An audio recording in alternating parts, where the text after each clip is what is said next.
رحم الله من قرأ الفاتحة. بسم الله.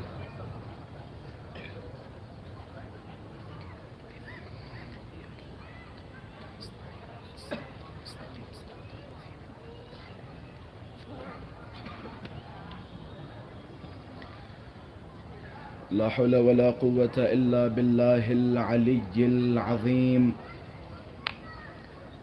أعوذ بالله من الشيطان اللعين الرجيم. بسم الله الرحمن الرحيم. الحمد لله رب العالمين، والحمد لله الذي نور قلوبنا بمحبة علوية، والحمد لله الذي جعلنا من المتمسكين بولاية المرتضوية، والحمد لله الذي فرض مودته على العربية والعجمية وعلى مبلغ رسالاته الإلهية سيدنا ومولانا ومولى الثقلين جد الحسن والحسين أبي القاسم مصطفى محمد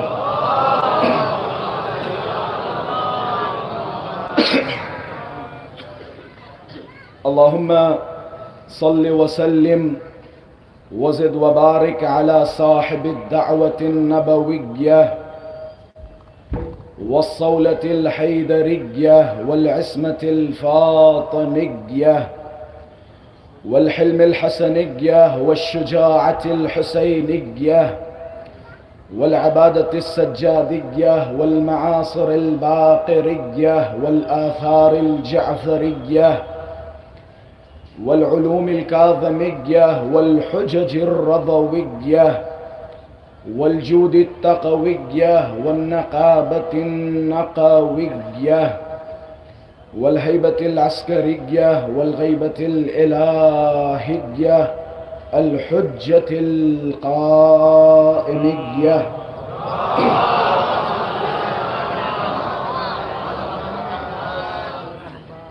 اللهم عجل لوليك الفرج والعافية والنصر، واجعلنا من أعوانه وأنصاره. أما بعد، فقد قال الله تبارك وتعالى في محكم كتابه ومتقن خطابه. بسم الله الرحمن الرحيم. الذين ينفقون في السراء والضراء والكاظمين الغيظ والعافين عن الناس والله يحب المحسنين. صدق الله العلي العظيم.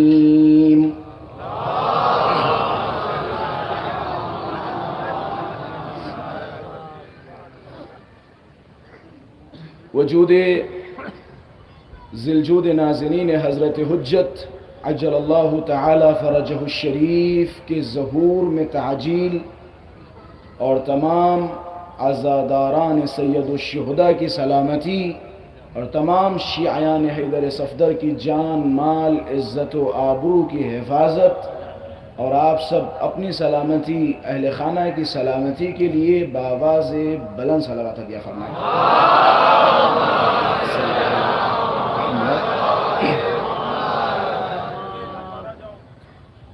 عزیزان محترم، تمام ان شیعیان حیدر کرار کا شکر گزار ہوں جنہوں نے ان مجالس میں جس طرح ہو سکا خدمتیں انجام دیں، اپنی شرکت کے ذریعے، اپنی سماعتوں کے ذریعے، اپنے گریے کے ذریعے، یا وہ خادمان امام کاظم علیہ السلام جو مسلسل خدمتیں انجام دے رہے ہیں، تابوت بنا رہے ہیں، تابوت آمادہ کر رہے ہیں، راستوں کو خالی کروا رہے ہیں، آپ لوگوں کے لیے بہترین انتظامات کر رہے ہیں، ان تمام جوانوں کی سلامتی کے لیے بآواز بلند صلوات عطیہ فرمائیں.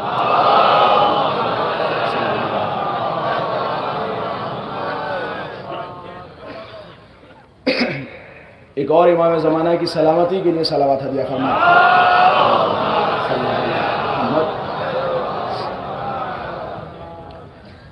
عزیزان محترم، امام کاظم علیہ السلام کی زندگی بہترین نمونہ عمل ہے ہر اس انسان کے لیے کہ جو امام کاظم علیہ السلام کو اپنا امام تسلیم کرے۔ ظاہر سی بات ہے، باتیں سمجھ میں تب آتی ہیں جب انسان کے مرتبے کا اقرار ہو، انسان کے منصب کا اقرار ہو۔ یہی وجہ ہے، آپ تاریخ اٹھا کے دیکھیں، اہل بیت علیہم السلام کی باتوں کا اثر انہی لوگوں پر ہوا، یا اہل بیت علیہم السلام کے علوم سے استفادہ انہی لوگوں نے کیا جنہوں نے اس شخصیت کو ان صفات کے ساتھ مانا جن صفات کے ساتھ اللہ نے منوانے کی کوشش کی۔ امام کاظم علیہ السلام کی زندگی میں اگر آپ جائیں، میں نے کل میرے خیال سے ایک اشارہ کیا تھا، اسی اشارے کو آگے بڑھاؤں گا بغیر کسی خاص مقدمے و تمہید کے۔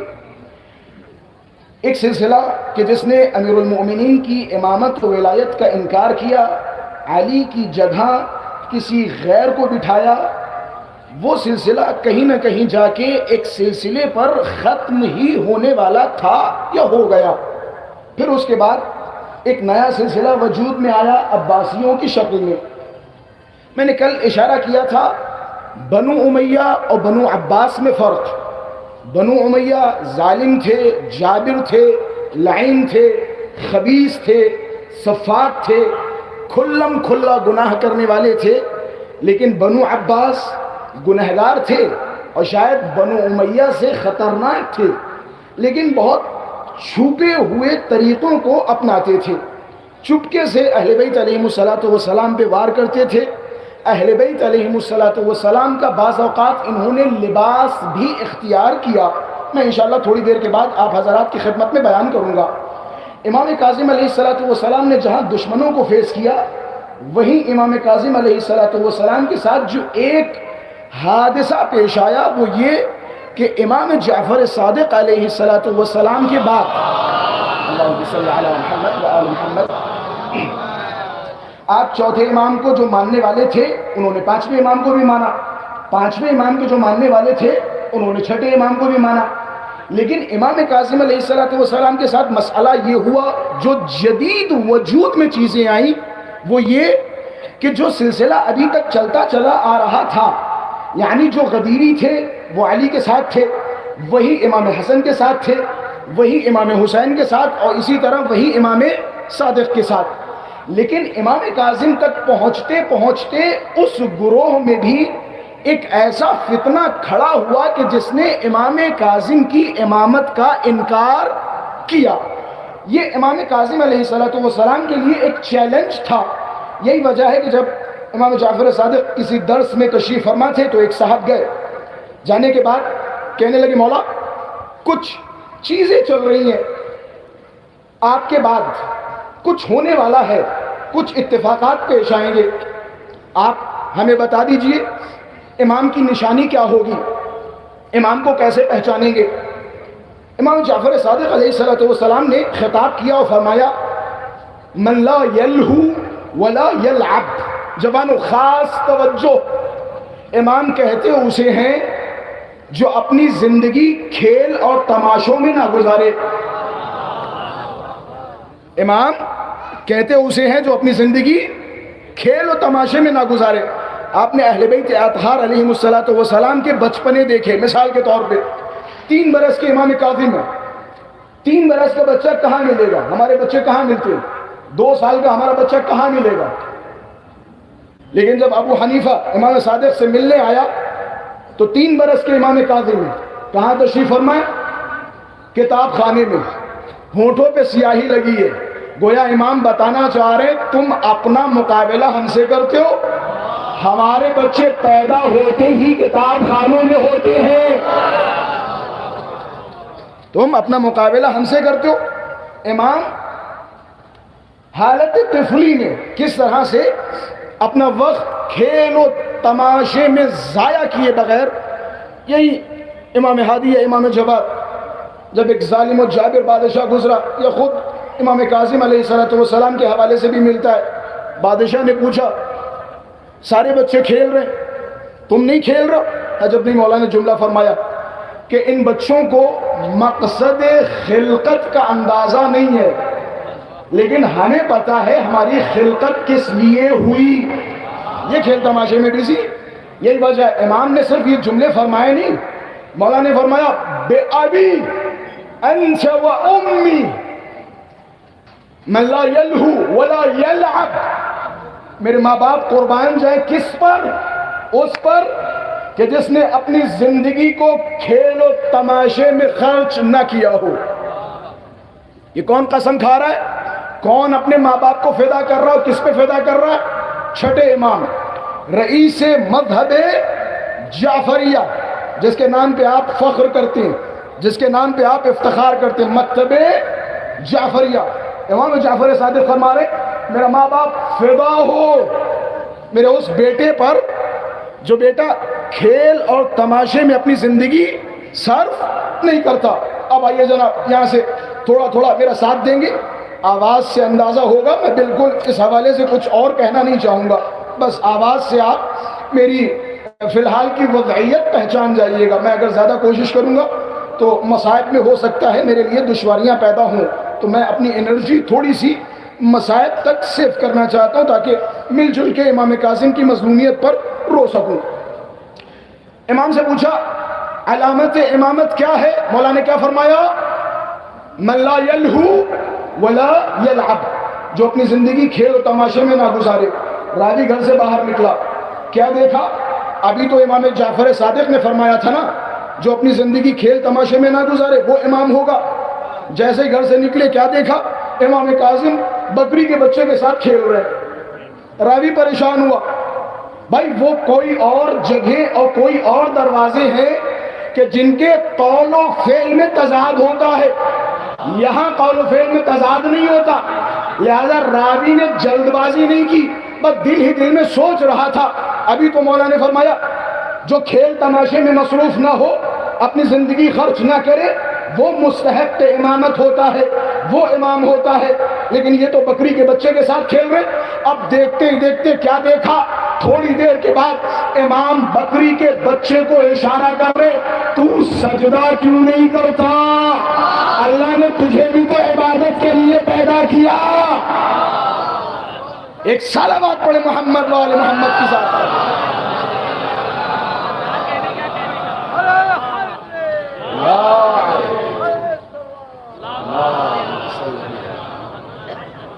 اللہ نے تجھے بھی پیدا کیا ہے، تو بھی اللہ کی مخلوق ہے، سجدہ کر.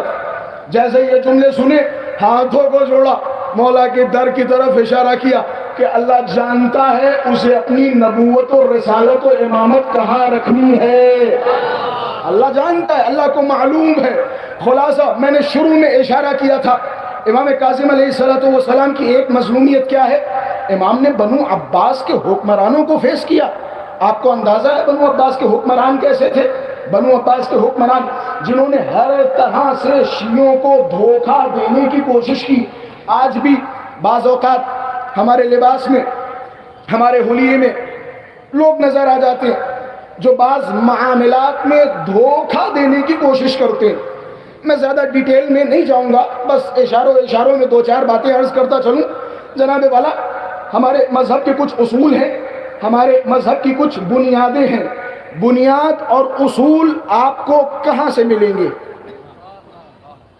یوٹیوب سے ملیں گے، انسٹاگرام سے ملیں گے، یا مثال کے طور پہ زیغم غربی کے دہلیز سے ملیں گے، گھر سے ملیں گے؟ بنیاد و اصول کہاں سے ملیں گے؟ جس نے مذہب کو تم تک پہنچایا، جو رئیس مذہب ہے، اس کے دروازے سے بنیاد و اصول ملیں گے. اب جناب والا لڑنے کی کوئی ضرورت نہیں کہ کیا ہے اور کیا نہیں ہے. سیدھے سیدھے دہلیز امیر پہ جاؤ، دہلیز امام کاظم پہ جاؤ اور اس چشمے کو اتار دو جو چشمہ زیغم نے تمہیں لگوا دیا ہے. میں خود کے لیے کہہ رہا ہوں، تاکہ کسی کو برا نہ لگے. اس چشمے کو اتارو جو میں نے یہ امثال ذالک جو بھی XYZ جنہوں نے آپ کو چشمہ دیا اس چشمے کو اتاریے.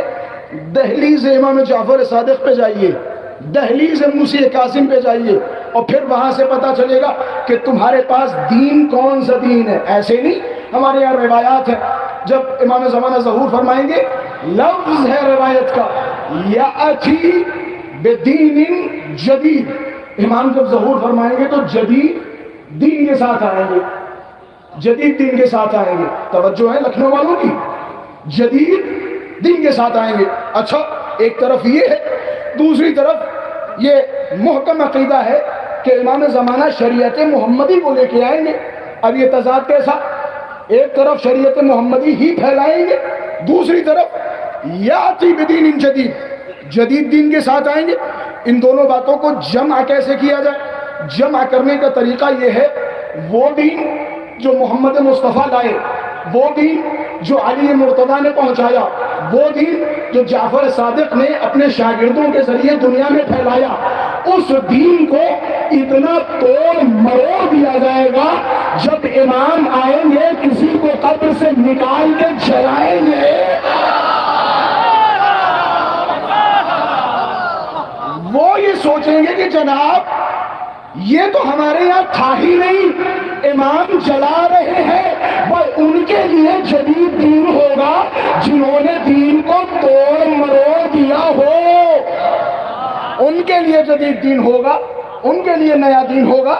وگرنہ دین وہی ہوگا جو محمد عربی لے کے آئے, دین وہی ہوگا جو جعفر صادق نے پہنچایا. خلاصہ امام کاظم علیہ السلام کا جن لوگوں سے مقابلہ تھا وہ صفاق تھے, لعین تھے, دھوکے باز تھے, مذہب کاٹ کھیلنے والے لوگ تھے, جنہوں نے مذہب کے نام پہ دھوکہ دیا, مذہب کے نام پہ لوگوں کو بہکایا, مذہب کے نام پہ لوگوں کو یوز کیا.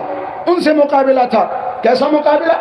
امام کاظم علیہ السلام ایک طرف ہے, انہوں نے روایت سن رکھی تھی. مثال کے طور پہ رسول گرامی نے فرمایا میرے بعد 12 جانشین ہوں گے, آخری مہدی ہوگا. یہ سن لیا نا. بنو امیہ, میں سمجھانے کے لیے بتا دوں, بنو امیہ احمق تھے, احمق, پاگل, بے شعور, جاہل, بدبخت, جنہیں کوئی تمیز ہی نہیں تھی. رات بھر شراب پیتے تھے, صبح مسجد میں آتے تھے اور کہتے تھے 2 کافی ہے 2 اور پڑھا دیں. یہ تھے بنو امیہ, یہ تھے بنو امیہ. لیکن بنو عباس تھوڑے سے عقل مند و ہوشیار تھے. یہ علماء کو لے کے آتے تھے, مختلف علمی نشستیں برگزار کرتے تھے. یہ بنو عباس تھے. دھوکے کے ذریعے اہل بیت کا مقابلہ کیا. انہوں نے جب روایت سن لی نا کہ ایک آخری مہدی ہوگا, انہوں نے نام دیکھے کس طرح سے رکھے. آپ ان ناموں کو اٹھائیے, نام اتنے خطرناک ہیں کہ ممبر سے لے نہیں سکتا, لیکن بنو عباس کے نام شروع کرتے. آپ لیجئے بسم اللہ الرحمن الرحیم, اعوذ باللہ من الشیطان اللعین الرجیم. آپ ایک ایک کے نام لیجئے, کتنے خوبصورت. مثال کے طور پہ مہدی, ہادی, معتصم, متوکل. قرآن مجید آیت موجود ہے, توکل کرنے والا اللہ پر, متوکل. یہ ایسے نام کیوں تھے؟ میرے سامنے بہت سارے جوان ہیں, ان جوانوں سے خطاب کر رہا ہوں. آخر الزمان ہے, آخر الزمان میں ظاہر سی بات ہے اپنا عقیدہ, اپنا ایمان بچانا سب سے سخت عمل ہوگا. امام کاظم کی مجلس سے اگر اپنے عقیدے کا تحفظ نہ ملے تو سمجھیے کچھ نہیں ملا. امام کاظم نے پوری زندگی اگر کسی چیز پہ سب سے زیادہ کام کیا اور امام کاظم کی زندگی اٹھائے, امام کاظم کی زندگی میں 2 چیزیں بہت اہم نظر آتی, ایک ولایت اور دوسری براعت. ایک صلوات پڑھے محمد والے محمد کی ذات پر.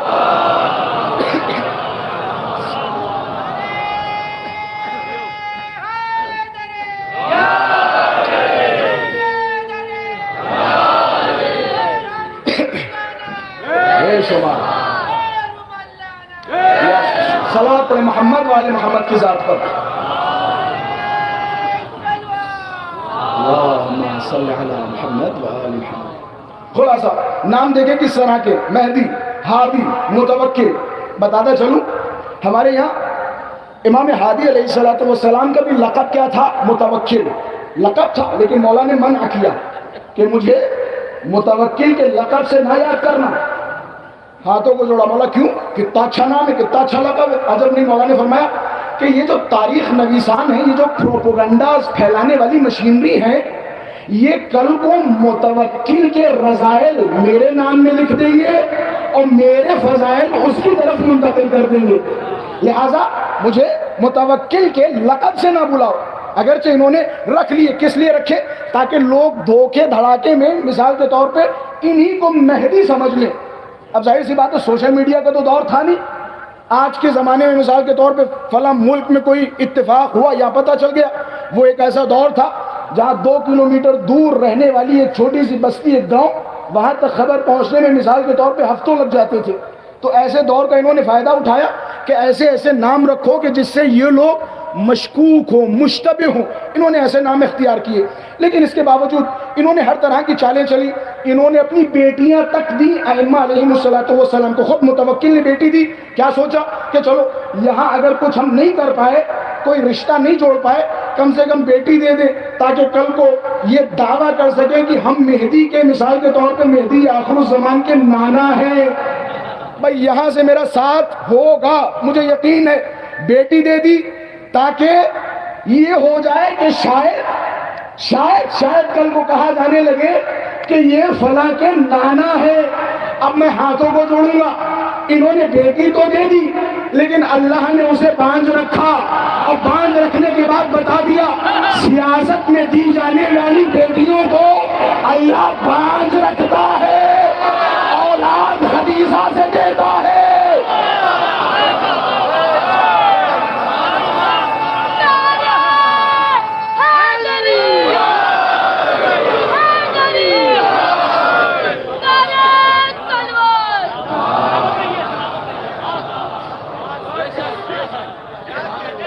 اللہ جب اولاد دے گا نا تو اولاد جناب خدیجہ سے دے گا. اللہ نے اولاد جناب خدیجہ سے دی. دے دی سیاست میں تم نے چیزیں، لیکن اللہ نے باندھ رکھا. خلاصہ متوکل کا دور، متوکل کی سازشیں اسی طرح جتنے بھی عباسی خلفاء گزرے ان کی سازشیں رہی ائمہ علیہم السلام کے لیے. ایک صلوات پڑھے محمد وآل محمد کی ذات پر.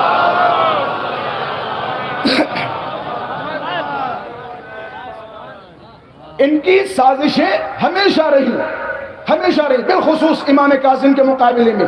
امام کاظم کے علوم، امام کاظم کے مناظرات کو چھپا سکے، امام کاظم کی شخصیت کو دبا سکے، انہوں نے ہر طرح کی کوشش کی. میں نے کل اشارہ کیا تھا، امام تشریف فرما تھے ہارون غیر رشید، ہارون ملعون امام کاظم کے پاس آیا اور آنے کے بعد امام کاظم سے کہنے لگا. میں نے کہا نا ان کی ایک خواہش یہ تھی کہ کہیں نہ کہیں ہم منسوب ہو جائیں، کہیں نہ کہیں ہمارا تعلق اہل بیت کی طرف ہو جائے. یہ تعلق رکھنے کے چکر میں اور کروانے کے چکر میں صدر اسلام میں نہ جانے کتنوں نے کتنے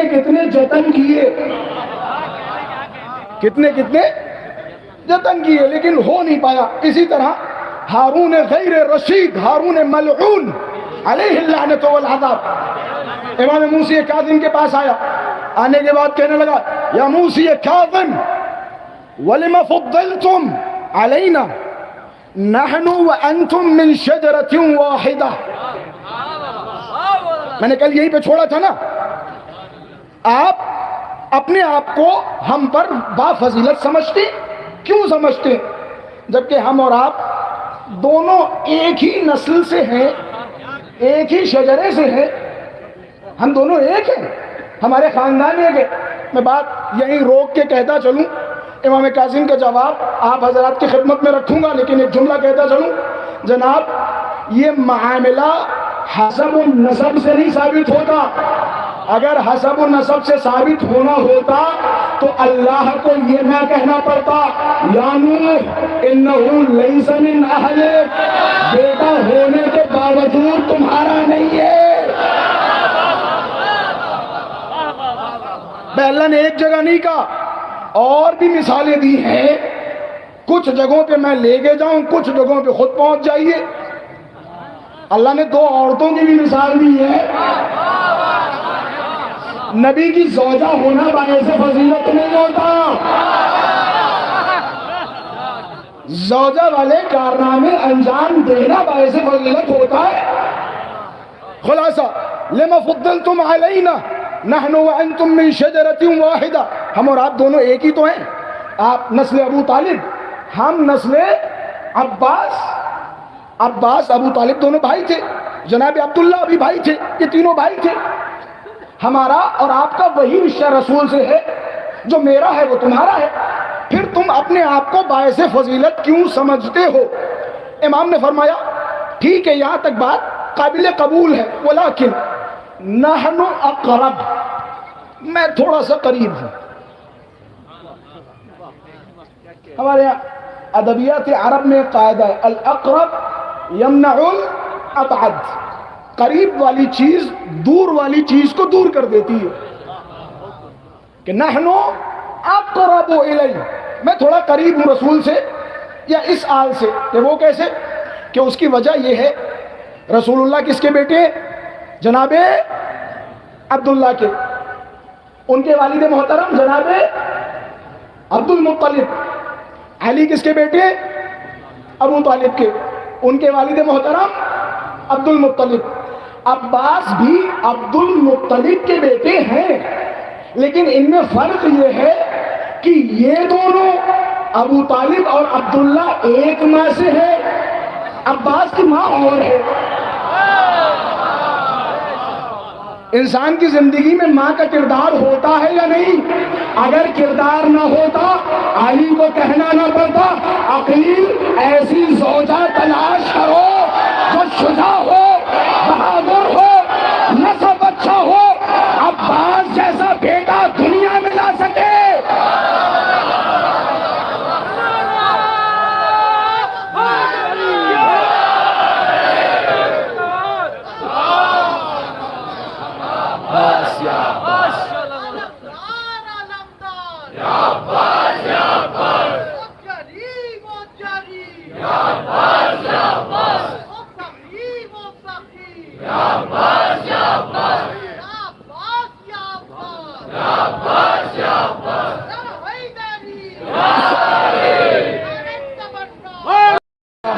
یا حسین صلوات پڑھے محمد والے محمد کی ذات پر، ایک اور صلوات پڑھے محمد والے محمد کی ذات پر۔ عظمت آل محمد پر فرض ترین صلوات۔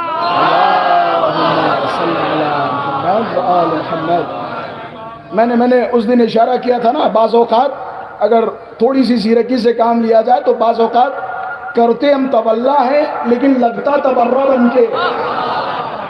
میں وہ جملے دوبارہ دہرا دوں، تمہارا تولا خدا کی قسم تبرہ ہے، اور ایسا تبرہ کہ گھر تک نیند نہیں آئے گی۔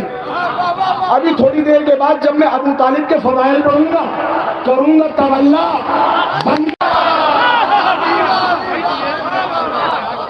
لگے گا نہیں لگے گا؟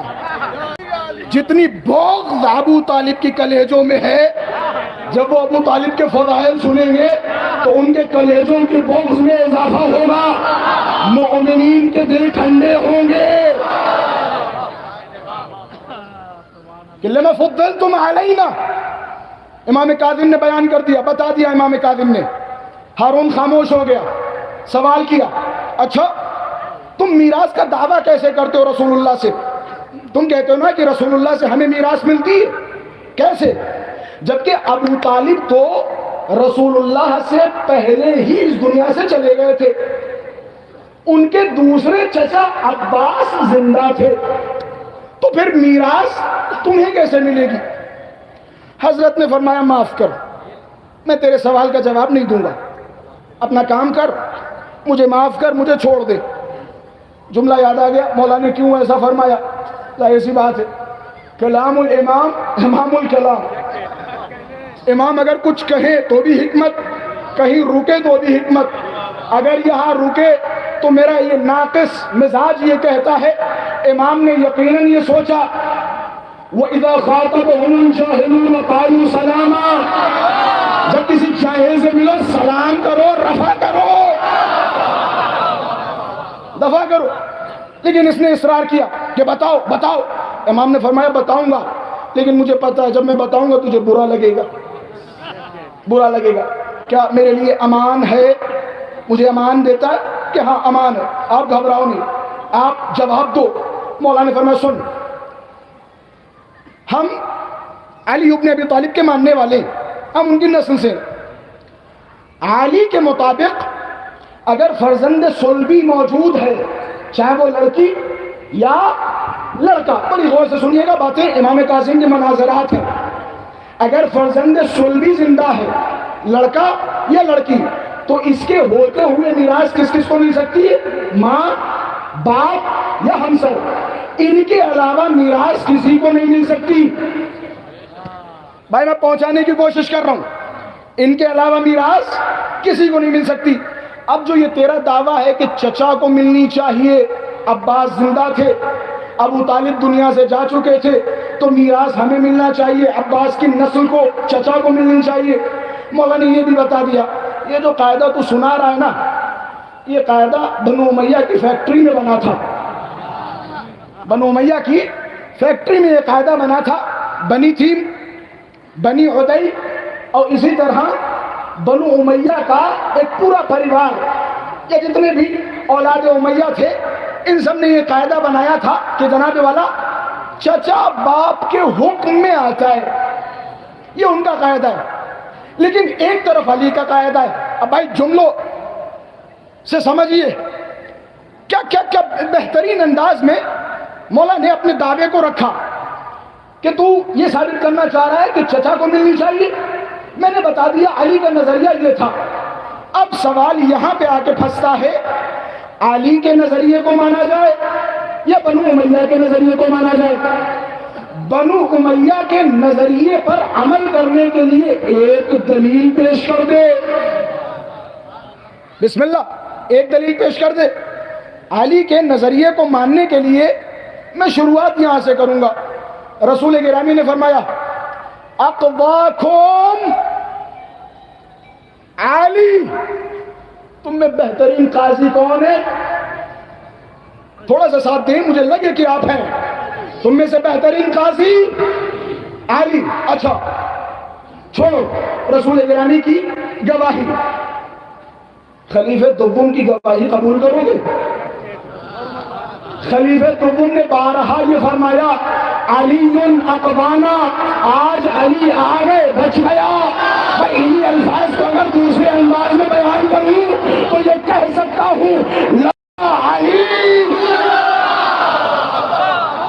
علی نے بچایا، علی نے بچایا، علی بہترین قاضی، علی بہترین قاضی۔ ایک دلیل مولا نے دے دی، میں جلدی جلدی باتوں کو بڑھاتا ہوا چل رہا ہوں۔ مولا نے ایک دلیل دے دی کہ میراث فرزند صلبی کے ہوتے ہوئے، چاہے وہ بیٹا ہو یا بیٹی، صلبی فرزند بیٹے کی صورت میں یا بیٹی کی صورت میں، تو میراث کا حق اس کے علاوہ باپ، بیٹا اور ہمسر کو ملے گا، والدین اور ہمسر ان کو ملے گا۔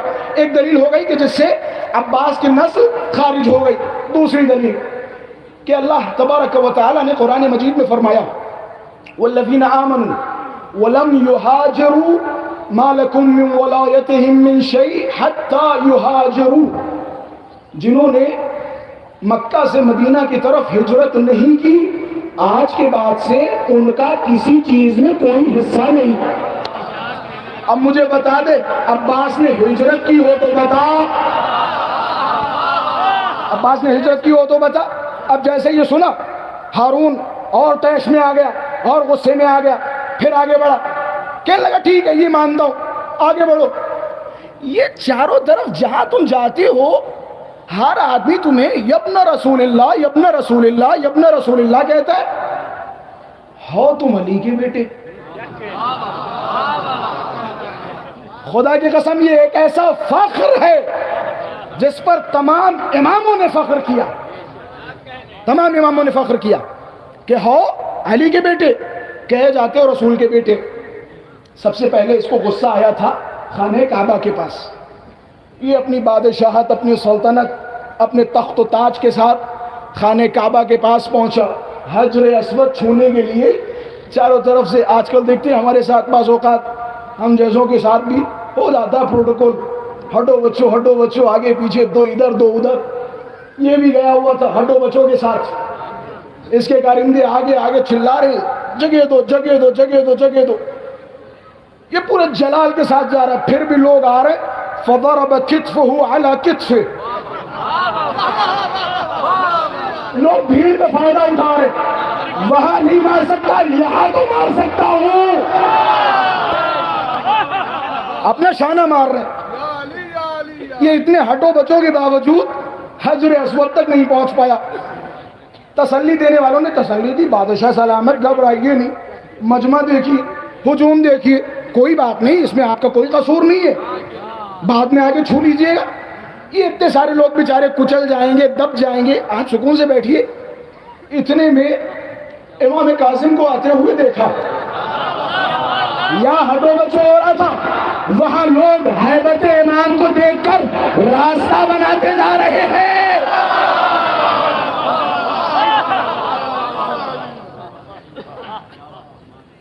میں دیسی زبان میں اگر کہوں تو جلوے طاقت کے زور پہ نہیں ہوتے, صفات کے زور پہ ہوتے ہیں, کردار کے زور پہ ہوتے. خلاصہ کہ یہ بتائیے آپ کو سارے رسول اللہ کا بیٹا کیوں کہتے ہیں؟ کیا خوبصورت جواب دیا. میں بڑی آہستہ آہستہ میں نے شروع میں آیا بیان کیا. میں اپنی آواز بچانا بھی چاہتا ہوں تاکہ مصائب پڑھ سکوں. بڑی خواہش ہے کہ میں امام کاظم کے دل کھول کے مصائب بیان کروں کہ آپ کو رسول اللہ کا بیٹا کیوں کہا جاتا ہے. مولا نے فرمایا ذرا قریب آ. اب اتنا اصرار کر رہا ہے تو سن, بڑی آہستہ سے کہوں گا لیکن آپ اپنے اعتبار سے سنیے گا.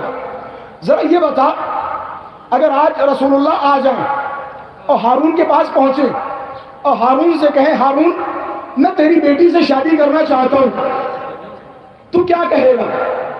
ہارون خوشی سے جھومنے لگا. کتنا بڑا فخر, کتنے بڑی ناز کی بات. رسول اللہ میری بیٹی کو تلاش کر رہے, میری بیٹی کا رشتہ لے رہے. میرے لیے کتنی بڑی فضیلت ہے کہ رسول اللہ میرے داماد بن رہے. یہ بار بار ان جملوں کو تکرار کرتا رہا کہ میرے لیے بہت بڑی فضیلت کہ رسول اللہ میرے گھر پہ آ کے میری بیٹی کا رشتہ مانگے. امام مسکرائے کہ رسول اللہ تیرے گھر پہ آ کے تیری بیٹی کا رشتہ مانگ سکتے ہیں, لیکن میرے گھر پہ آ کے نہ رشتہ مانگ سکتے ہیں نہ میں رشتہ دے سکتا ہوں, کیونکہ وہ میرے جد ہے, کیونکہ وہ میرے جد ہیں. تیرے گھر پہ آ کے رشتہ مانگ سکتے ہیں لیکن میرے گھر پہ نہیں. نسل فاطمہ.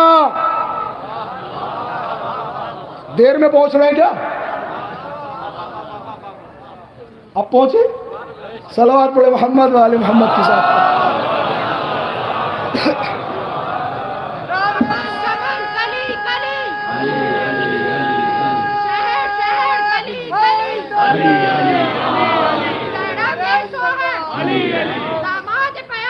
علی علی زینب کے بابا علی علی کلثوم کے بابا علی علی رقیہ کے بابا علی علی عباس کے بابا علی علی حسین کے بابا علی علی مریم کا مولا علی علی آسیہ کا مولا علی علی سائرہ کا مولا علی علی حاجرہ کا مولا علی علی آدم کا مولا علی علی ہم سب کا مولا علی علی جبریل کی ٹیچر علی علی کعبے میں ولادت علی علی مسجد میں شہادت علی علی ذرا زور سے بولو علی علی ذرا زور سے بولو علی علی جو دل سے نعرے حیدری لگائے گا مولا عباس انشاءاللہ کربلا کی زیارت کرائیں گے.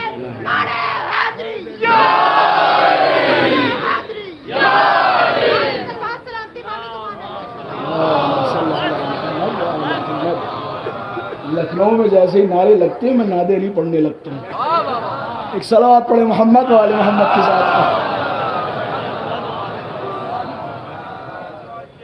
اور ایک صلوات پڑھے محمد والے محمد کی ذات پر مل جل کے. میں بہت معذرت چاہتا ہوں. ایک اور صلوات پڑھے محمد والے محمد کی ذات پر.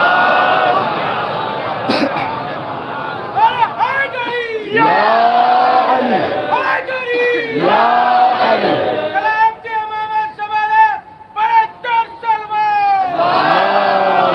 صلی اللہ محمد آل محمد وعجل فرجہ.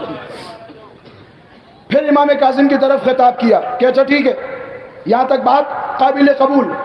آپ اپنے آپ کو رسول کی ذریت کیوں کہتے ہیں؟ آپ ذریت رسول ہیں، جبکہ نسل کہاں سے چلتی ہے؟ بیٹے سے چلتی ہے، بیٹی سے؟ ماشاءاللہ دور تک آوازیں جا رہی ہیں۔ بیٹے سے چلتی ہے یا بیٹی سے؟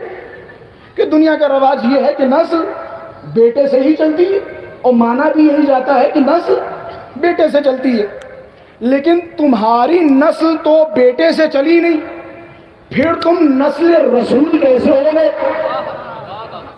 ذریت رسول میں شمار کیسے ہو گیا؟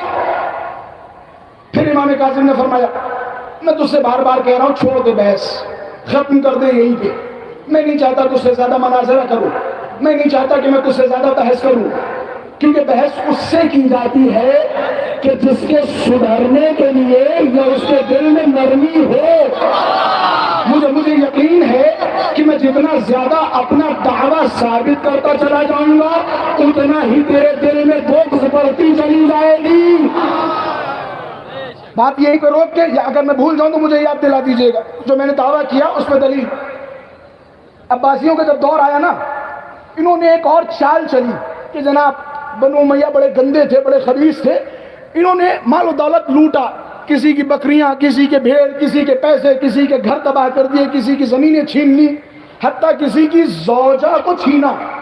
اگر تاریخ آپ حضرات کے سامنے ہو، بنو امیہ کے ایسے ایسے خبیث تھے جنہوں نے مالک بن نویرہ کو مارنے کے بعد، اب اس کے آگے کیا کہوں، خواتین بھی تشریف فرمائے، بچے بھی تشریف فرمائے، انہوں نے زوجہ مالک بن نویرہ کو اٹھایا، لے کے چلے آئے۔ یہ خبیث تھے، یہ بنو امیہ کی خباثت تھی۔ مولا نے فرمایا ان کے مطاعن، ان کی خباثتیں لوگوں کے درمیان بیان کرو تاکہ تمہیں اچھائی کا علم ہو سکے۔ اچھائی کا علم تب ہوتا ہے جب خباثت و رذالت کا علم ہو۔ یہی وجہ ہے قرآن میں پہلے اعوذ باللہ، بعد میں بسم اللہ، یا اور آگے بڑھوں پہلے لا الہ، بعد میں الا اللہ، یعنی پہلے تبرا پھر تولا۔ یہ شیعوں کا محکم عقیدہ ہے۔ آپ جائیے زیارت عاشورہ اٹھائیے، پہلے 100 مرتبہ کیا ہے؟ لعنت ہے، بعد میں صلوات ہے، پہلے 100 مرتبہ لعنت ہے۔ یہ مذہب تشیع کا اصول ہے جو میں نے بیان کیا، یہ اللہ کا بنایا ہوا اصول ہے۔ پہلے وہ خباثتیں، وہ نجاستیں، وہ لات و عزا و نمیدن فلا جو بت دماغوں میں ہے، ان بتوں کو ہٹاؤ، پھر یہ پاک ہوگا، پھر اس میں علی کی ولایت آ کے سب آئے گی، اس میں کوئی شک نہیں۔ خلاصہ بنو امیہ کی خباثتوں میں سے ایک خباثت، بنو عباس کی خباثتوں میں سے ایک خباثت یہ تھی کہ جناب یہ جو بنو امیہ نے مال و دولت لوٹ لیا، آ جاؤ۔ ایک پینل بنایا انہوں نے عوامی داد رسی کا، لوگوں کو بٹھایا، خود خلیفہ آتا تھا، تخت پہ بیٹھتا تھا اور کہتا تھا آ جاؤ بھیا، جس کا جو کچھ لوٹا گیا ہے وہ ہم واپس کریں گے۔ کوئی آ رہا ہے کہہ رہا صاحب ایک زمانہ تھا فلاں آیا ہوا تھا بدبخت شام سے، ہماری بکریاں چوری کروا لے گیا۔ بنو عباس کے خلفاء بیٹھتے تھے اور کہتے تھے دے دو اسے بکریاں، لیکن کمال پتہ کیا ہے؟ پہلے تو یہ دیتے رہے، ایک پینل انہوں نے بنا رکھا تھا لوگوں کا حق واپس کرنے کا، پیچھے سے خفیہ کمیٹی بنا رکھی تھی جس کو ہم دے دیں اسے چھین لینا۔ یہ ان کی حرکتیں تھی، لوگوں کے سامنے دے رہے، چپکے سے پیچھے سے جا کے چھین لینا۔ یہ ان کی خباثت تھی۔ یہ تیز تھے، ترار تھے، ہوشیار تھے۔ جب سب کے حق دیے ہی جا رہے تھے، میں نے کچھ نہیں کہا، سلام ہو آپ تک۔ جب سب کے حق دیے جا رہے ہیں تو ذرا کوئی اٹھ جائے، باغ فتح بھی دے دے، تھوڑی دیر کے لیے جوش آیا تھا، امام کاظم کو بلوایا گیا، امام کاظم پہنچے۔ امام کاظم جانتے ہیں سننے کے بعد تیرا حال کیا ہوگا۔ میں نے کہا تھا نا جملہ کہاں سے یہاں تک پہنچاؤں، میں نے کہا جتنا زیادہ ان لوگوں سے مناظرہ کرو، اپنے آپ کو حق ثابت کرو، اتنی ہی ان کے دل میں دشمنی بڑھ جاتی ہے کہ بسم اللہ آپ سے بھی کچھ چھینا گیا، عجب نہیں، میں کہوں گا تم اس سے پوچھ رہے ہو جس کا سب کچھ چھین لیا گیا ہو، اس سے پوچھ رہے ہو جس کا سب کچھ چھین لیا گیا۔ امام کاظم سے سوال کیا، امام کاظم نے فرمایا ٹھیک، کیا تو دینے کے لیے آمادہ ہے؟ سب کا حق دے رہا ہے، میرا بھی حق دے دے۔ آپ کا کیا حق؟ کہ باغ فدق، وہ زمین جو رسول اللہ نے اپنی بیٹی فاطمہ کو دی تھی، وہ ہمیں چاہیے، وہ ہمارا حق ہے، کیا تو دے گا؟ پہلے امام نے اقرار کروا لیا کہ لوٹا گیا تھا۔ آپ کہیں گے کہاں سے اقرار؟ کیونکہ اس کا سوال کرنا کہ ذرا بتاؤ تو صحیح باغ فدق کے حدود کتنے ہیں، اس کا یہ سوال کرنا اس بات کی دلیل ہے کہ یہ جانتا ہے کہ صحرا کا مال چھینا گیا۔ اس کا یہ سوال کرنا بتا رہا ہے کہ باغ فدق کی باؤنڈریز بتائیں۔ میں نے کہا تھا نا یہ جوش تھوڑی دیر کے لیے تھا، قربان جاؤں حق زہرا پر، قربان جاؤں حق زہرا پر۔ اور عمر لانا ایک اور صلوات پڑھے محمد والے محمد کے ساتھ، ایک اور صلوات پڑھے محمد والے محمد کے ساتھ، ایک اور صلوات پڑھے محمد والے محمد کے ساتھ۔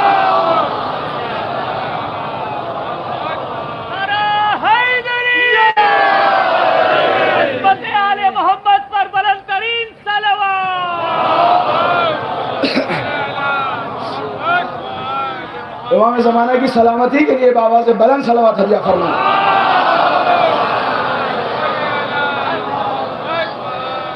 ایک اور صلوات پڑھے محمد والے محمد کے ساتھ۔ خلاصہ حضرت کو بلایا کہ بسم اللہ آپ کو کیا چاہیے؟ مولا نے فرمایا میرا بھی حق ہے، کیا دے گا؟ کہ بسم اللہ بتائیں آپ کا کیا حق ہے؟ مولا نے فرمایا فدق ہمارا حق ہے، کیا دینے کے لیے آمادہ ہے؟ کہ فدق کے حدود بیان کرو، بسم اللہ فدق کے حدود بیان کرو۔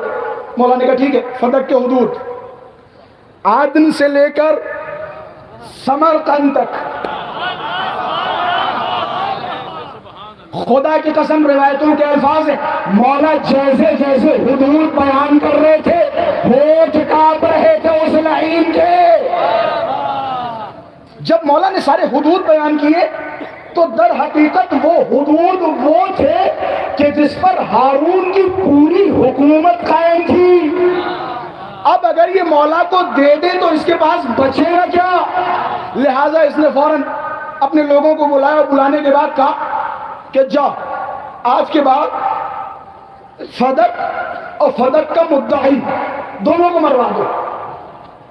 جملہ کہاں سے نکلا تھا؟ اگر آپ لوگوں کے ذہنوں میں ہو، جتنا زیادہ ان کے سامنے حق گوئی کرو یا اپنے حق کو ثابت کرو اتنے ہی یہ دشمن بن جاتے۔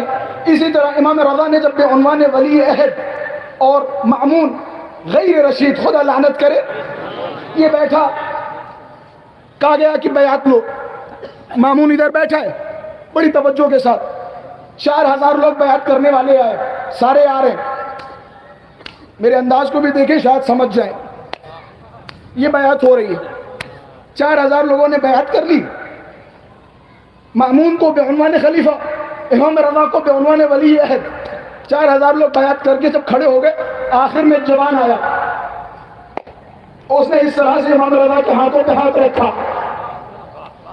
امام رضا کس کے ہنسنے لگے، مأمون پریشان، 4000 لوگ ایک دم سے رسوائی، امام رضا ہنس رہے، امام رضا نے فرمایا کہ مأمون یہ جو ابھی 3999 لوگ آئے یہ بیعت کر کے نہیں گئے، یہ بیعت توڑ کے گئے، بیعت ایسے ہوتی ہے ایسے نہیں ہوتی۔ امام نے جیسے یہ کہا نا، میں نے کہا نا جیسے ظالم کو رسوا کیا امام نے، مأمون نے اسی دن ارادہ کیا امام رضا کے کہ انہیں قتل کروایا جائے۔ خلاصہ آئیے اسی مناظرے پر، امام کاظم سے ہارون غیر رشید کہتا ہے آپ اپنے آپ کو ذریت محمد کہلواتے ہیں، آپ رسول کی ذریت کیسے؟ آپ تو علی کے بیٹے ہیں، علی کے پوتے ہیں، رسول کے کیسے ہو گئے؟ نسل بیٹوں سے چلتی، بیٹیوں سے نہیں چلتی۔ امام کاظم نے صبر کیا، جب اس نے اصرار کیا امام کاظم بغیر کچھ بولے اعوذ باللہ من الشیطان اللعین الرجیم بسم اللہ الرحمن الرحیم ومن ذریته داؤد وسلیمان وأيوب ويوسف وموسى وهارون وكذلك نجزي المحسنين وزكريا ويحيى وعيسى وإلياس وكل من الصالحين۔ کہیں پہنچاؤ کہ ذرا بتا عیسیٰ کا باپ کون ہے؟ علی مع القرآن والقرآن مع علی، علی قرآن کے ساتھ، قرآن علی کے ساتھ۔ اسی طرح کاظم قرآن کے ساتھ، قرآن کاظم کے ساتھ۔ ذرا بتا عیسیٰ کا باپ کون ہے؟ اب ہارون پریشان، کہہ رہا عیسیٰ کا کوئی باپ نہیں۔ کہ اگر باپ نہیں تو پھر عیسیٰ آل ابراہیم کیسے؟ اور پیچھے والوں آواز جا رہی ہے، اگر عیسیٰ کا کوئی باپ نہیں پھر ابراہیم کی آل کیسے؟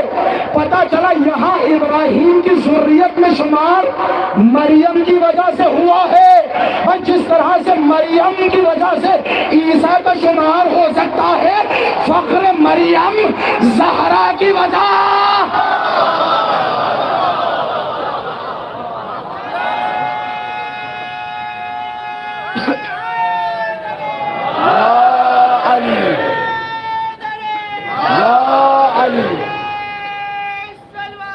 اللہم صلی علی محمد و آل محمد۔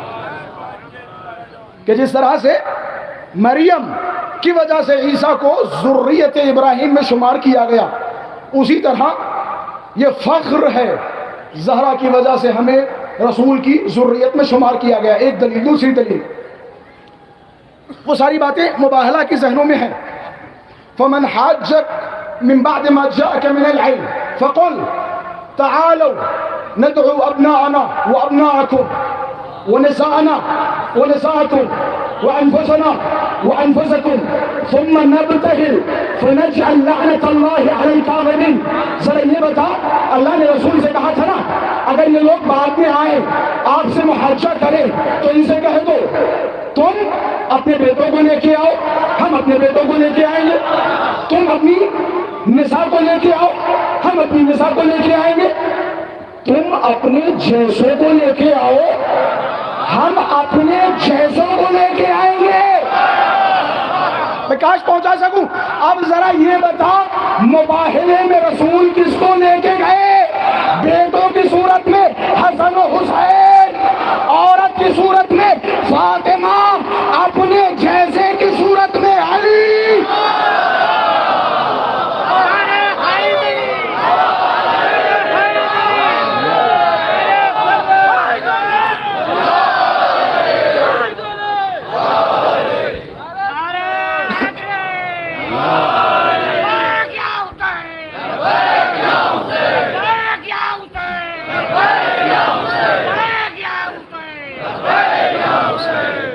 صلوات پڑھے محمد وآل محمد کی ذات پر۔ بس میرے پاس وقت بہت کم ہے، جلدی جلدی سے دو چار باتیں اور زحمتیں تمام۔ یہ فخر ہے ہمارا، یہ امتیاز ہے ہمارا، تو ہم سے مقابلہ کرنے آیا۔ اچھا یہ ایک بات عرض کرتا چلوں، امام کاظم علیہ السلام نے جس طرح سے مناظرات کیے، کیونکہ وقت میرے پاس بہت کم ہے اور یہ پیغام میں چاہ رہا تھا کہ سرزمین لکھنؤ پہ پہنچایا جائے۔ یقیناً ماشاءاللہ سے بہت سارے خدمت گزار ہیں، خدمت گزاروں تک اگر یہ پیغام جائے تو امام کاظم کے اس پیغام کو تعویذ بنا کے اپنی زندگی میں رکھیں۔ آج کا دن مولا کی شہادت کا روز ہے اور شیعہ کہتے ہی اسے ہیں جو مولا کے نقش قدم پر چلے، یہ شیعوں کی پہچان ہے۔ بہت سارے مناظرات میں یہیں پہ بات کو ختم کر رہا ہوں۔ امام کاظم علیہ السلام کے امتیازات میں سے ایک امتیاز میں نے پہلی مجلس میں بیان کیا تھا، مولا نے ایک کام جو بہت زیادہ کیا وہ یہ کہ دشمنان اہل بیت کے لیے ذرہ برابر دلوں میں محبت کو پسند نہیں کیا. بڑے سادے الفاظ اور سنجیدہ لب و لہجے کے ساتھ بیان کر رہا ہوں. دشمنان اہل بیت کے لیے رائے کے دانے کے برابر دل میں محبت رکھنا پسند نہیں کیا. صفوان جمال کا وہ قصہ آپ حضرات کے ذہنوں میں ہے. صرف ہارون کو اونٹ کرائے پہ دیے، مولا ناراض ہو گئے کہ تو نے کرائے پہ دے دیے، اب تو دعا کرے گا پروردگارا جب تک میرا وہ کرایہ واپس نہ کرے تب تک ہارون کو زندہ رکھ. مولا نے کہا مجھے یہ گوارا نہیں ہے کہ تو تھوڑی دیر کے لیے دشمن علی کے زندہ رہنے کی دعا مانگے، مجھے گوارا نہیں ہے. مولا نے یہ عبرت کے طور پر درس دیے. جہاں یہ مولا نے درس دیے وہیں ایک درس اپنے چاہنے والوں کے لیے، اپنے ماننے والوں کے لیے، اپنے شیعوں کے لیے. ہرگز یہ بات اپنے ذہن میں رکھیں. بعض اوقات بہت ساری تہمتیں بہت سارے الفاظ کے ساتھ ایک دوسرے کو نوازا جاتا ہے. یہ آپ حضرات کے ذہنوں میں چیزیں ہیں. پروپوگنڈا، کسی کے خلاف سازش کرنا مومن کی صفت تو نہیں ہو سکتی. بتاؤں کس کی صفت ہے؟ اس کی صفت ہے جو ممبروں سے علی کو گالیاں دلوایا کرتا تھا. یعنی بنو امیہ کی صفت ہے. بنو امیہ کی صفات میں سے ایک صفت یہ ہے کہ وہ پروپوگنڈا کیا کرتا تھا، لوگوں کے خلاف، مومنین کے خلاف سازشیں کیا کرتا تھا. یہی وجہ انہی سازشوں کے تحت امام کاظم علیہ السلام کو ایک لقب دیا گیا. میں کہوں گا لقب. میری انور صاحب سے بھی اس موضوع پہ گفتگو ہو رہی تھی. میں کہوں گا لقب. انہوں نے اپنے زعم و گمان کے مطابق برا چاہا، لیکن انہیں نہیں پتا کہ یہ برا نہیں، یہ اچھا. پل بغداد پر جب امام موسی کاظم کا جنازہ رکھا تو کیا اعلان کیا؟ ھذا امام الرفضاء، رافضیوں کا امام، رافضیوں کا امام، رافضیوں کا امام. بے شک بے شک بے شک رافضیوں کے امام. کوئی شک ہے؟ ایک صاحب گئے مولا کی خدمت میں، افسوس کرنے لگے کہ مولا، بڑا الٹا سیدھا کہا جاتا ہے. رفض کہتے رد کے، رد کرنے کو کہا جاتا ہے رفض. مثال کے طور پہ میں آپ کی پارٹی میں تھا، آپ کی پارٹی کو میں نے چھوڑ دیا، ہو گیا رافض. اب تو آپ سمجھ ہی چکے ہوں گے کس پارٹی کو چھوڑنے کی وجہ سے رافضی کہا گیا.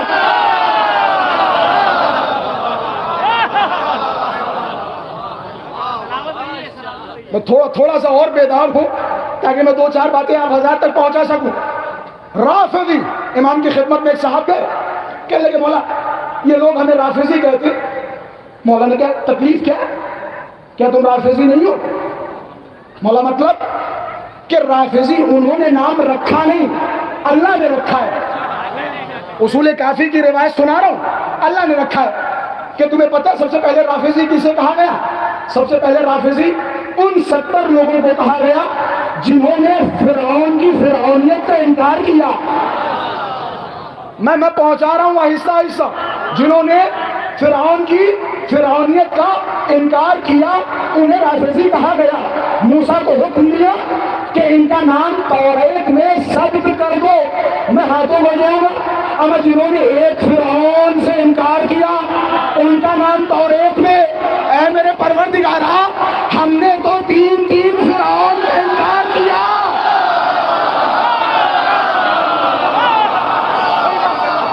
ہم نے فرعون کا بھی انکار کیا، نمرود کا بھی انکار کیا، شداد کا بھی انکار کیا.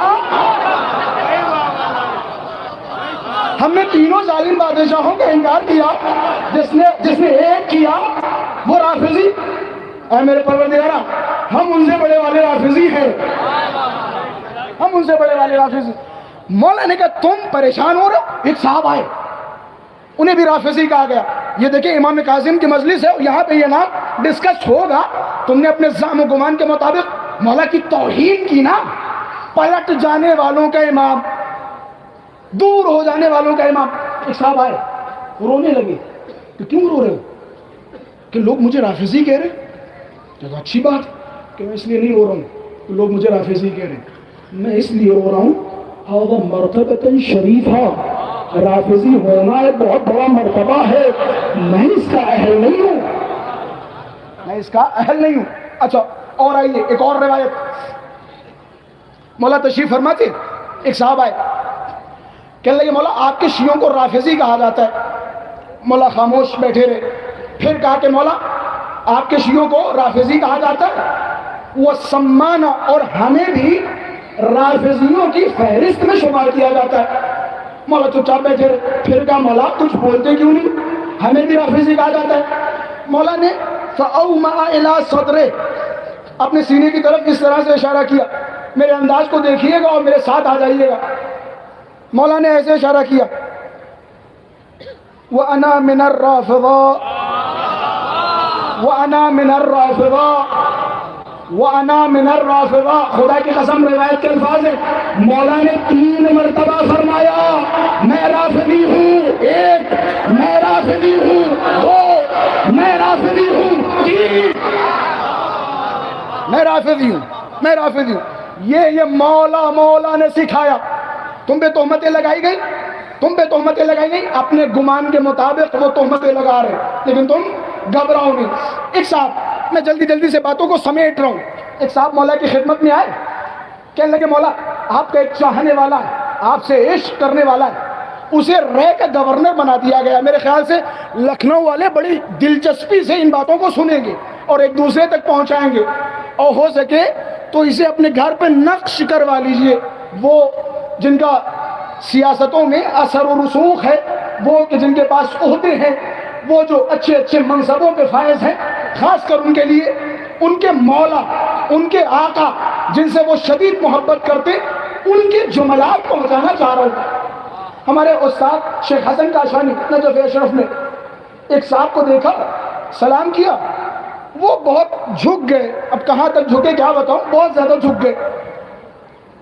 کاشانی صاحب نے کہا، میں نے کہا قبلہ صاحب کتنا اچھا اخلاق ہے مولوی صاحب کا، ہنسنے لگے کہ ان کا اخلاق یہ حرم میں نظر آ رہا ہے، جب ان کے آفس میں ان کی کرسی پہ جاؤ گے تو ہو بہو فرعون و شداد نظر آئیں گے، ہو بہو فرعون و شداد نظر آئیں گے۔ مولا کا ایک چاہنے والا رائے میں کسی عہدے پہ فائز ہوا، ایک اور چاہنے والا مولا قاسم کے پاس آیا، کہنے لگا مولا آپ کا ایک چاہنے والا ہے جو رائے کی حکومت میں ایک عہدے پر فائز ہو چکا ہے، ایک چھوٹا سا کام آ گیا ہے، 2-4 جملے لکھ دیجئے تاکہ انہیں پہنچا دوں اور میرا کام ہو جائے، آپ کا چاہنے والا ہے، آپ کا عاشق ہے۔ مولا نے فرمایا اللہ بسم اللہ۔ میں ان تمام لوگوں سے خطاب کر رہا ہوں جو کسی عہدے پہ جو کچھ کر سکتے ہیں، مولا کے چاہنے والوں کے لیے کرو، وقت نکالو، خدمت خلق کرو، لوگوں کی خدمت کرو۔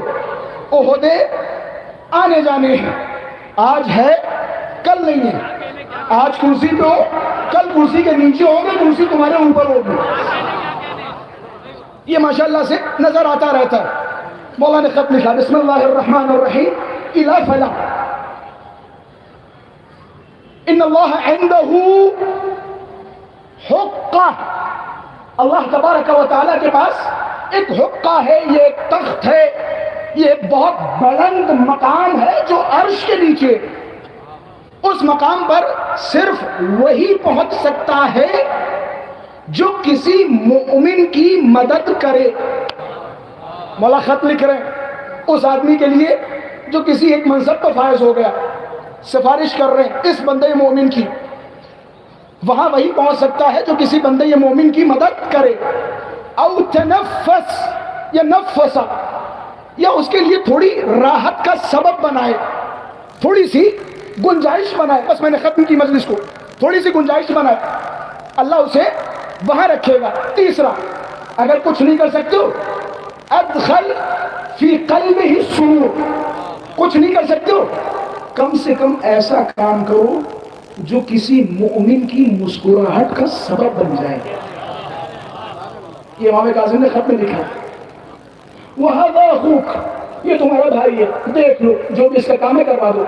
یہ خط لے کے پہنچے، ایک تو یہ اپنے ذہنوں میں رکھے دوسرا علی بن یقین جب مولا کے پاس آئے کہنے لگے مولا ہارون مجھے ایک منصب دے رہا ہے، سلطان جابر ہے نا ہارون، ظالم و جابر ہے نا، ہارون ایک منصب دے رہا ہے، مولا بسم اللہ کیا کرنا چاہیے؟ مولا نے فرمایا تمہیں منصب لینا ہے لے لو، کوئی مسئلہ نہیں، کوئی حرج نہیں، لیکن اتنا خیال رکھنا۔ مولا کیا خیال؟ کہتے ہیں ہارون کے پاس جب علی بن یقین گئے تو مولا کے ان جملوں کو تعویذ بنا کے پہن لیا اور جملوں کو اپنی دیواروں پہ نقش کر دیا۔ مولا نے فرمایا کفارۃ عمل السلطان الاحسان الی الاخوان۔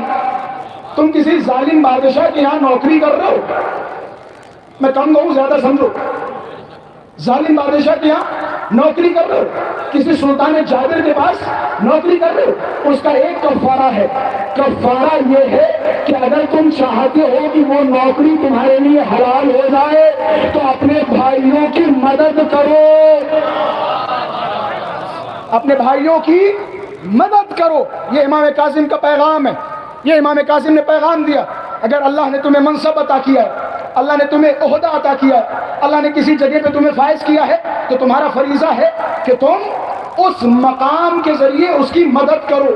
بس میں نے ختم کی اس مجلس کو، میرے خیال سے وقت واقعاً زیادہ ہو گیا اور بہت بڑا پروگرام ہے، میں صرف اگر اجازت دیں انور صاحب تو 2 جملے جناب ابو طالب کے حوالے سے، کیونکہ جناب ابو طالب کا تابوت برآمد ہوگا، بس ایک روایت پڑھوں گا اور میری سے ربط مسائل۔ مولا تشریف فرما تھے، ایک بدبخت ایک لعین مولا کے پاس آیا، آنے کے بعد کہنے لگا یا علی انکا بالمکان الذی انزلک اللہ بہ، آپ اتنے بڑے منصب پر فائز ہیں، اتنی بڑی جگہ پہ فائز ہے، اتنا اعلیٰ آپ کا مقام ہے، وَأَبُوكَ مُعَذَّبٌ فِي النَّارِ۔ بھائی پہنچیے، آپ کا مرتبہ اتنا بلند و بالا، آپ کے والد محترم بیچارے نعوذ باللہ جہنم کی آگ میں جل رہے ہیں۔ بلاؤ جتنے بھی وہاں بڑے، سنو، جہنم کی آگ میں جل رہے، نہ جانے اس عبارت سے بعض ہندا کی اولادوں کو کتنا سکون مل رہا ہوگا۔ ابو کا معذب فی النار، آپ اتنے اعلیٰ، آپ کیا باپ جہنم کی آگ میں جل رہا ہے۔ مولا نے فرمایا قریب آ، قریب بلایا، مولا کے جملے محفظ اللہ فاک، اللہ تیرا منہ توڑے، اللہ تیرا منہ توڑے، لو شفع بی فی کل مظلم علی وجہ الارض، اگر میرا بابا اس پوری کائنات کے گنہگاروں کی شفاعت کر دے تو خدا ان تمام گنہگاروں کو ابو طالب کے صدقے میں معاف کر دے گا۔ جملہ سنیں گے، ابو طالب کے صدقے میں معاف کر دے گا، اور یہ کیا کہہ رہا ہوں، میرا باپ آتش جہنم میں، اچھا میرا باپ ابھی معذب فی النار وابنہ قسیم النار والجنہ، ارے میرا باپ جہنم میں جبکہ بیٹا جنت و جہنم بانٹنے والا ہے۔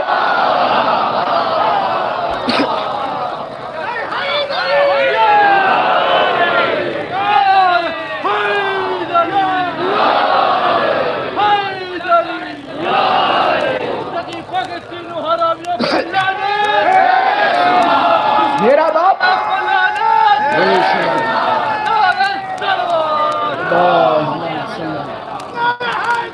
ابھی معذب فی النار وابنہ قسیم الجنت والنار، میرا باپ جہنم میں جائے گا جبکہ اس کا بیٹا جنت و جہنم میں فیصلہ کرنے والا ہے۔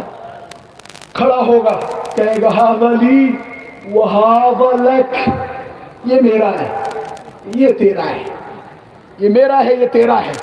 اس کے باپ کو تم جہنمی بتا رہے ہو۔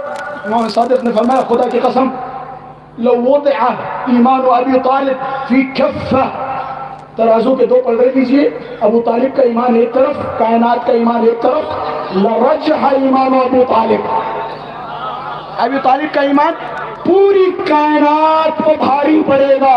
یہ ہے ابو طالب۔ اب آئے ان جملوں کی طرف اشارہ کر دوں جہاں سے مسائل کی طرف جایا جاتا ہے۔ امام صادق نے فرمایا علی کی بہت ساری مظلومیتیں ہیں، ان مظلومیتوں میں امیر کی ایک مظلومیت کیا ہے؟ خود حضرت امیر کے جملے، بس جہاں تک پہنچانا تھا پہنچا دیا، جو رہ گیا وہ انشاءاللہ کسی نہ کسی سے آپ سنیں گے۔ مولا نے فرمایا میں مظلوم ترین عالم ہوں، دنیا میں مجھ سے بڑا کوئی مظلوم نہیں۔ دو وجہ، پہلی وجہ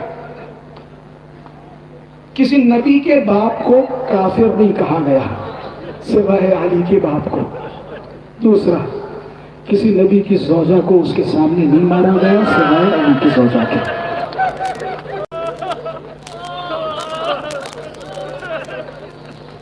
جب جناب ابو طالب اس دنیا سے گئے نا، رسول کریم سرحانے آئے، یا عم کفلت یتیما وربیت صغیرہ ونصرت کبیرہ۔ اے میرے چچا، جب میں چھوٹا سا تھا نا، آپ نے مجھے اپنی کفالت میں لے لیا، میں یتیم تھا، آپ نے کفالت میں لے لیا۔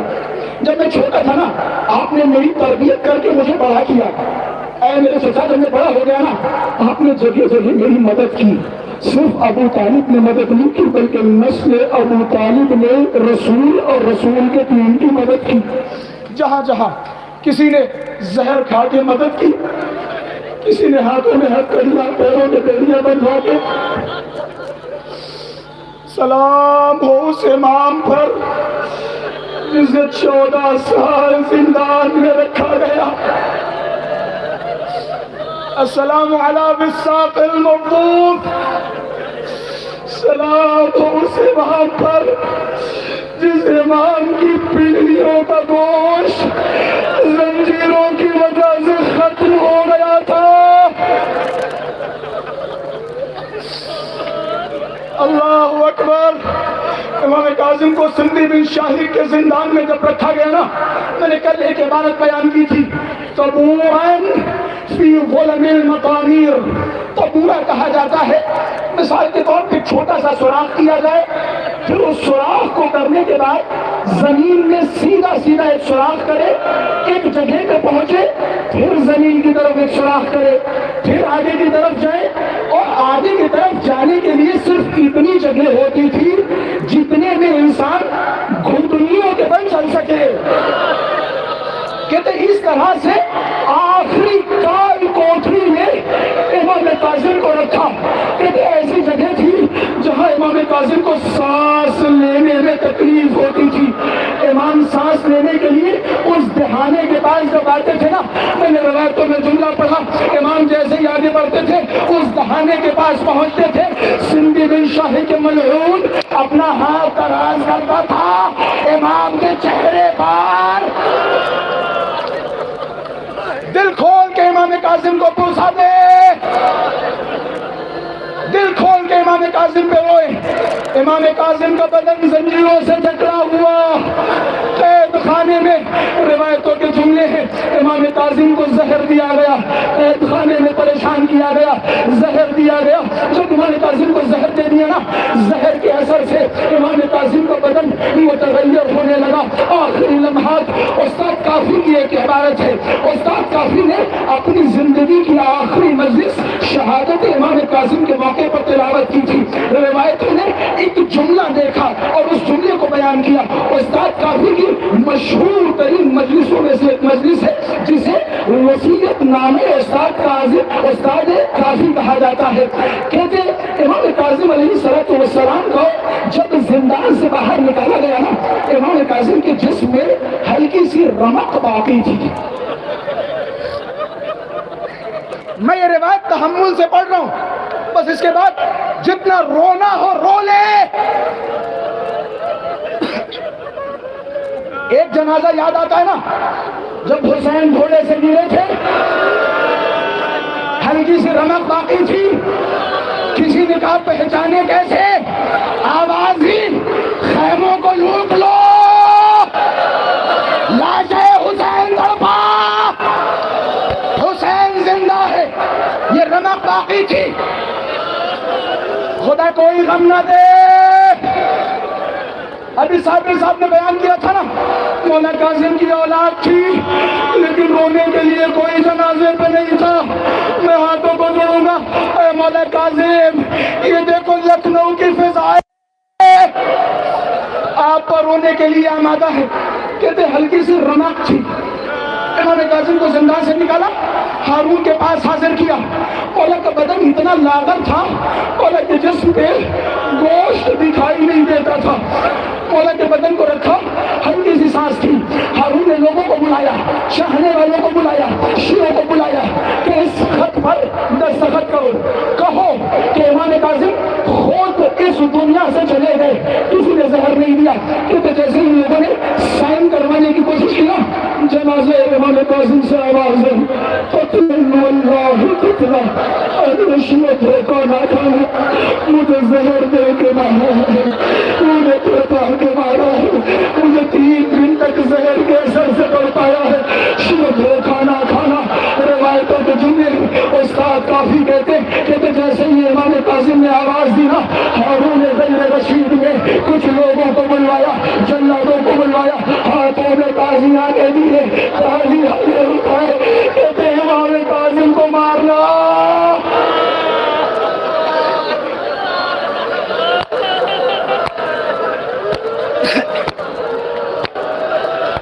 یا موسی کاظم, خدا کوئی غم نہ دے, ابھی 2 تابوت برآمد ہوں گے.